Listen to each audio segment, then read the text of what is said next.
San Francisco. Bohemian, casual, coastal, upscale, downtown. We defy you to define San Francisco. There's nothing quite like it, and we're about to explore it through the eyes of three very diverse and fantastic chefs. I love horseback riding and fishing. No, I don't do horseback riding. Michael Rotondo came to this city from Chicago and is out to prove himself as very worthy of both the Ritz-Carlton brand and this beautiful city by the bay. What a beautiful day, man. Dominique Crenn, with 2 Michelin stars and over 20 years in this city, is a force to be reckoned with. There's so many things that I love about San Francisco. And then there's Michael Mina, a man, a restaurant empire. What more needs to be said? We're going to check out the San Francisco food beat, right here, right now, on 3 Chefs, 1 City.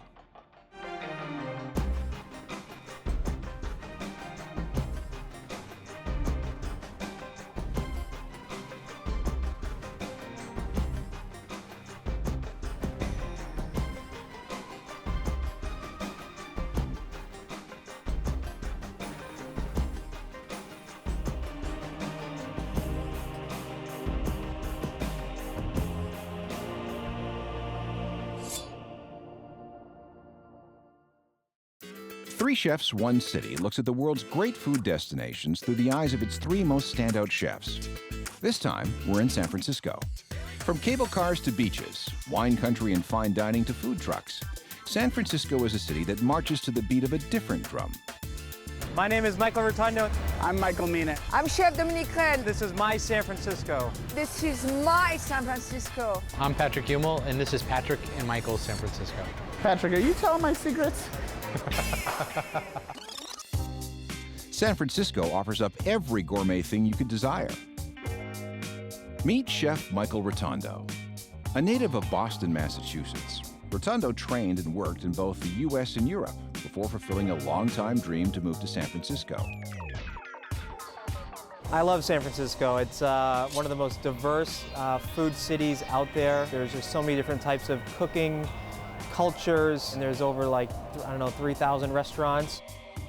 I might be the new guy in town, but I know San Francisco. I love horseback riding and fishing. No, I don't do horseback riding. I just had to say that. I just moved here about a year ago, and the locals were complaining about the weather. I think it's amazing. Coming from Chicago, I think I found a new home. San Francisco was built on 43 hills, so you better bring your walking shoes. He now helms the renowned Parallel 37 at the Ritz-Carlton in the Nob Hill district. When you walk into Parallel 37, the first thing you're going to see is a lively bar, and then we have our main dining room. In the background is all trees, and this is all reclaimed wood, kind of showcasing Northern California forests and city views, and there's a natural aesthetic to the whole dining room. It's very unique. It's a globally inspired menu. We really try to have the markets influence what's on the menu. Rotondo entered his first professional kitchen at the ripe old age of 15 and has never looked back. If I wasn't a chef, I think I would be maybe a photographer. I don't know. I could do your job. Who knows? Right. Just down the hill and minutes away from Parallel 37 is Chinatown, a district Michael enjoys for fresh ingredients, a quick bite, and even cookware. Well, here we are in Chinatown. This has been a tourist attraction since the mid-1800s, a great place for late-night dining, regular all-day dining, and shopping. The markets are great in San Francisco. We definitely try to do that a lot at Parallel 37. We go to the markets at least twice a week, maybe 3 times. San Francisco is home to the largest Chinatown outside of Asia in the world. Chinatown's a great place to find some cooking ware, woks, little chopsticks or spoons. Love it here. How much? That one, $24.95. $24.95. Does it keep the heat very well? Gets super hot? Yes. Okay. Well, good. Maybe I'll get 10 of them. The fun thing about San Francisco's Chinatown, you never know what you'll find in these little stores. Never saw this before, a dumpling press. Makes my life a little easier.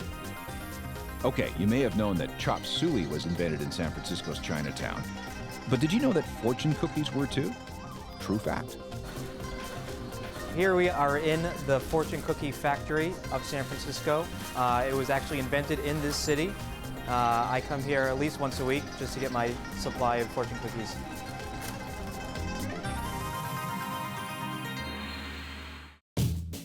Hey, I think Michael's about to make us a snack.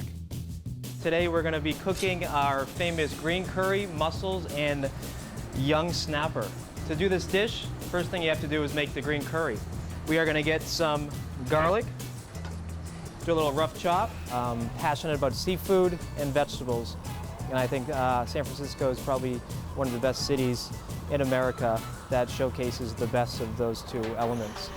Now, to make a good curry, you got to use a mortar and pestle. You got to make a nice paste to take out all the nice essential oils in these ingredients. So we have garlic, we have ginger, a little bit of shallots. With the ingredients, you really don't want to over manipulate them. The simpler, the better. We got some green chilies here. These are poblano chilies. Now with these chilies, they're not too spicy. It is a Thai curry, but you're not going to have Thai chilies. They're going to be a little too spicy for this dish with the seafood that we're using. We're going to do some fresh lime juice. This is going to give it some great acidity. Now to make a curry, you have to really get in there, get dirty, really make a nice paste. You got to smell this. That is probably the simplest recipe for curry I've ever seen. And it's perfect. All right, so I have my curry, and now I'm going to cook some mussels. Now the mussels are going to be cooked in the green curry, so they're going to steam as well as take all that nice flavor in. They are kind of on the smaller side, but as long as they're fresh, they're good for me. So the mussels are going to go in a pan. It's a dry pan. Nice and hot so the mussels cook quick. And I'm going to pour my green curry in here. And when I do that, I'm going to cover the mussels. I think to be a great chef, you have to mentor the younger cooks. It needs more parsley, I think. It needs more olive oil. And we'll just do that 2 more times, huh? And after that, we're going to fry it with our suckling pig. You know, there's no better feeling to me when you're teaching a cook how to do a certain recipe, and they do it almost better than you, and it really makes your whole job kind of worthwhile. What's the meaning of life, Kevin? Huh? Please. I'm going to check on the fish here. Wow, look at this. Look at this beautiful fish. Use some of the nice mussel juice. We're gonna go right over the fish here. Maybe a little bit of fresh lime zest right on top. And here we go. This is our steamed snapper with mussels, green curry, and a burdock coconut salad. How do chefs always make it look easy? Have a good one. Thanks. 3 Chefs, 1 City is in San Francisco. And you could call this city a lady with a colorful past. This offbeat metropolis has survived tragedy, seen gold rushes, and helped define a culture in the psychedelic 60s. A city that, to this day, holds on to its history and artistic diversity like a badge of honor. And no food artist stands out, or fits in here, better than food virtuoso Dominique Crenn. I'm Chef Dominique Crenn, and this is my San Francisco. Look at this. Look at this beauty. This is my San Francisco. Chef Dominique, I have a great idea. Iron Chef competition, you and me, cooking here at Parallel 37. What do you think? You know, you're the new kid on the block. I might kick your ass, but like, come on, I'll give you a chance. Every neighborhood in San Francisco has a few of its own boutique coffee shops. A great place for a latte and a chat. It's coffee shop like this that makes San Francisco an amazing city. Energetic, cheeky, creative, and bold. When it comes to Dominique, the first rule is to expect the unexpected. This is a good coffee, man. Very good. Chef Dominique Crenn stands out as the only female chef in North America to have earned 2 Michelin stars. Winning even 1 coveted Michelin star is always a dramatic moment in a chef's life. I found that I got 2 Michelin stars by a phone call. I was in my car. I just finished an interview on the radio, and I got on the phone, and the ladies told me that the restaurant was awarded 2 Michelin stars. I think I cried, so it was lovely. We feel very honored to being recognized by the Michelin guy. I think it's close to my heart because I grew up in France and I think Michelin has been a big part of my life. Chef Dominique, with 2 Michelin stars, how does it feel to be a celebrity? Being a celebrity chef to me is, I think it's a funny word because I think when you use the word celebrity, a lot of people idolize, that person. But it's also dangerous in a way that you have little kids that are looking at us thinking that we are the gods of something, and we're not. It's a very difficult job to do. It's long hours. You got to be humble, and I appreciate, to have a platform. So now it's for me or others to use that platform in a good way. Atelier means workshop in French, and Chef Dominique's restaurant, Atelier Crenn, is aptly named. A destination dinner that should be booked at least a month in advance. I was looking for a space that speaks to me and speaks to my vision, and I stumbled on that location. I spent some time inside, and I just love the calmness and the quietness inside when you literally sit inside of the restaurant. It was pretty matching what I'm feeling about life and the world. I have to dip my bread inside of the coffee. It's very French, so I wanted to create a space where I could tell my story. It's a workshop. It's like life is a workshop. You learn every day. You try to do your best every day, and you create things every day. And that's what Atelier Crenn is. I guess this is like an artist space where there's an empty canvas, and you just paint whatever you think it's the right story for you. A poet in life, a poet in the kitchen. Dominique is a unique soul. Food is art. Sexy. Dominique, you're so inhibited. You really need to let loose. Okay, so we're gonna do like testing for the team right now. So this is abalone. We got them this morning, abalone. See that dark stuff here? It's the liver. We made a liver batter, abalone liver batter, so it's gonna be cooked inside. We're gonna cook it in water, and then we're gonna finish in the Japanese grill. It's gonna be amazing. Get out of the way. This lady's cooking. So good. I want to surround myself to people that might not have a lot of experience, but have their own experience that can enrich me and the vision of Atelier. Dominique's team is like family. I'm someone that want to be inspired, but also like to inspire. So it's kind of a little bit different setup than most of the restaurants where you just hire people with like a huge resume, and then I don't do that. I just hire people with the feeling that I had with them and where they come from and their story and the passion and what they can bring to me that will be just a learning experience for me, and then I hope that they can learn from me also. So that's how we work. A meal here is a constantly changing gourmet event curated by Dominique and her team. We're going to start with uni. There's going to be one set. So in the bottom you have a sunchoke puree. I find my inspiration outside, nature, theater, movies, people, hanging out with people, traveling. Anything that speaks to me doesn't have to be about food, it has to be about life. You guys going to bring that to the customer like this, and then you're going to bring this to the customer and they're going to eat, okay? Sounds good?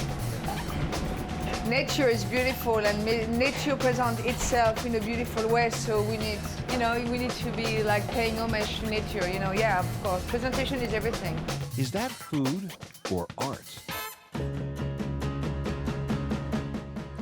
You can't drop in on San Francisco and miss the beach. Dominique can often be found here, dreaming up her next gastronomic work of art, or chasing her little dog, Maximus. Woohoo! This is Alcatraz! The beach is important to me. I grew up, I spent most of my childhood at the beach and in Brittany, and what I love about the beach is the water, it's quite mysterious. I don't think any human can get an handle or control, the sea. and it's unpredictable, and I think that's what I love so much about the beach, you know. Ah, the beach. This is Alcatraz. It used to be a jail. You know what? Maybe this is where the bad chefs should go now. 3 chefs, 1 city is in beautiful San Francisco. Have you ever wondered how the West really was won? Well, with fertile soils, incredible wine country, bountiful crops, and a great climate, it might have been with a fork rather than with a gun. And no one will win you over faster than San Francisco-based chef Michael Mina. Chef Michael, there's a new Michael in town. Michael Rotondo, I heard you're really good. There might be too many Michaels in this town. Michael Mina is one of the most recognized chefs in the city. There's so many things that I love about San Francisco.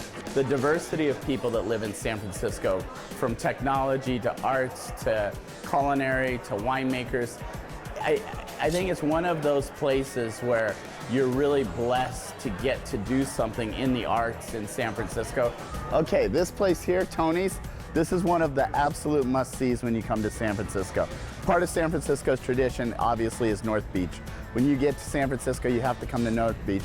And everybody always says, oh, you gotta have pizza on the East Coast, you gotta have pizza in New York. Tony's is the best pizza in San Francisco. Michael runs an empire of over 19 restaurants, and he'd be the first to tell you, you don't build a restaurant dynasty without some great people.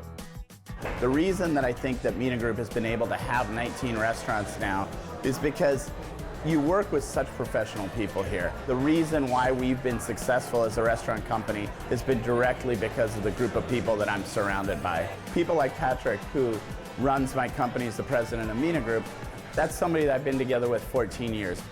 Michael takes great pride in working with Patrick Mumo, his friend and the president of Mina Group. Michael makes me crazy every single day, and I solve it by trying to make him crazy back. So These two are comrades, sounding boards, and partners. I was very enamored with the world of restaurants and wine and food and cuisine. So when I had the opportunity to meet Michael, I was thrilled, and I jumped at the chance. We were able to come together, and I haven't looked back ever since. Remember that old saying, never mix friends with business? Well, Patrick and Michael prove it isn't true. We've been able to keep that front of house, back of house war that usually goes on in a restaurant because Patrick has taken the time to really learn the back of the house. I've taken the time to learn the front of the house.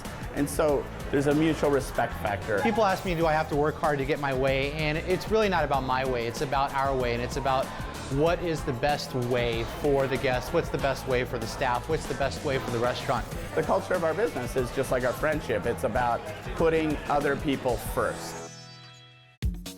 With this many restaurants under his belt, Michael keeps his kitchens running like well-oiled machines.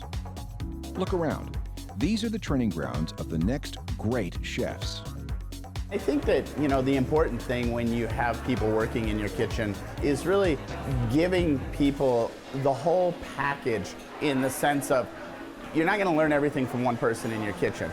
So if you create a culture in your kitchen of doing things right and learning from everybody in the kitchen, and if you have a restaurant that you change the menu often, it's really a great way for young cooks to learn and also make sure that they learn all the sides of the restaurant. In this day and age, being a chef means so much more than just cooking one plate.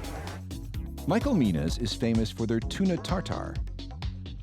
So this dish really speaks to what's important to me and to this restaurant in food, and that's we like bold flavored food. We like food with a lot of flavor. When you start adding a lot of flavor to your food, it's very important to balance it. And this dish kind of has all of those components going on. You got sweetness from the pears, you got spice from the Scotch bonnet peppers, you've got richness from the pine nuts, and a little bit of richness from sesame oil that we're gonna finish it with. And the pears also give you a nice bite of acidity as well. And this dish has been, since 1991, the one dish you can't take off the menu. Just beautiful. You want to shop where chefs shop? Follow Michael and Patrick on a day off for a little tour of San Francisco history. We're in By-Right Market, a great place to get local sustainable food. Let's go have a look. This is a real neighborhood restaurant. This is what San Francisco is all about. Having a neighborhood where you can get a variety of meats at your neighborhood grocery store, like boneless quail, guinea fowl, squabs, pork belly, tenderloins. Everybody always says, you know, what is the best foodie city? What is the best city for food in the United States? I love San Francisco because of the product. You have the best product here. San Francisco is a lot about food. Everything here is sourced fresh, made on site or very local. Bay Area is about these amazing farmers and growers and fishermen, and then it's the care that you take in the product afterwards. And whenever I go out to shop, it means a lot to me to go to a place that really actually understands how to butcher. To be able to get that in a neighborhood restaurant, it really speaks to what San Francisco is all about. Probably one of the most delicious cuts of lamb that you can possibly get, which is a lamb neck. And it's really rare to find lamb necks, especially in a market. I know here at Buy Right, they bring in whole lambs, and so that's how you end up getting the neck. And I think what I love about it is less is more. It's just get the right product, display the right product, and just put out what's perfect. I first came to Buy Right for the ice cream, and I think the ice cream draws a lot of people in, and then you realize why the ice cream's so good. It's the care they take in everything. Ah, it all starts with the ice cream. I get that. Wow. Magic. So there you have it, a look at San Francisco and its food scene through the eyes of those who define it.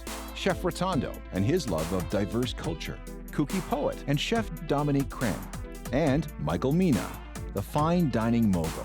San Francisco has a sunny, delicious, laid-back food scene like no other. One of the world's great food destinations, revealed here on 3 Chefs, 1 City.